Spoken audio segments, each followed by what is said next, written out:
શહેરના આંજોડા વિસ્તારમાં સ્થાનિક લોકો અને સુરત મનપા વચ્ચે મિલકતના બાબતે વિવાદ ચાલી રહ્યો છે. જે વિવાદમાં આજે સ્થાનિક લોકો દ્વારા એક પ્રેસ કોન્ફરન્સનું આયોજન કરવામાં આવ્યું હતું.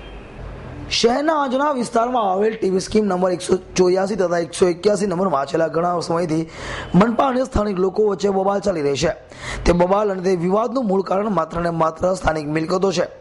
સ્થાનિક લોકો જણાવી રહ્યા છે કે વર્ષો અગાઉ મનપા દ્વારા જ પૈસા લઈને આખરે આ જમીન તેઓને આપવામાં આવી હતી, પરંતુ આજે વર્ષો પછી મનપા આ જમીન પચાવી પાડવા માટે નીત નવા નિયમો બહાર પાડે છે અને નીત નવી સ્કીમો બહાર પાડે છે.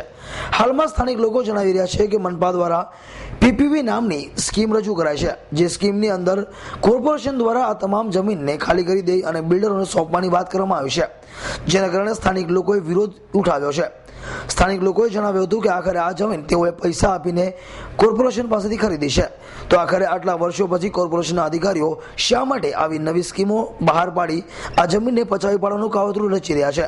नाम इस्लामुद्दीन अलाउद्दीन अंसारी, स्थानिक रहवासी TP number 7 final plot number 184 का रहने वाला हूँ और मेरे घर का नंबर है 617 618. मैंने अपने घर का पूरा पैसा ब्याज के साथ कॉर्पोरेशन को पेड कर दिया है, जिसकी स्लिप मेरे पास है. और मेरा मानना यह है, और मेरा नहीं पूरे बस्ती वालों का मानना यह है कि जिन लोगों ने भी इसका पैसा पूरा पेड कर दिया है उनको स्थानिक रहवासियों को उसकी सनद और उसका मालिकाना हक दिया जाए. કેટલા વર્ષથી રહો છો આ વિસ્તારમાં? હું 19 વર્ષથી રહું છું અહીંયા. ओके, यहाँ पे कुल कितने प्लॉट होल्डर है टोटल? टोटल प्लॉट होल्डर कह रहे थे 825 हैं और प्लस उसके अलावा जो और हैं वो लगभग वो भी इतने 1600-1700 प्लॉट हैं कुल टोटल मिला के यहाँ.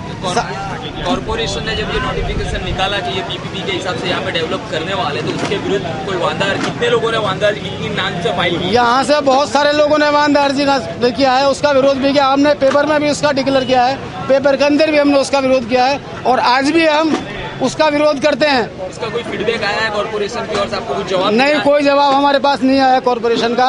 कॉर्पोरेशन तो कोई जवाब देती ही नहीं है.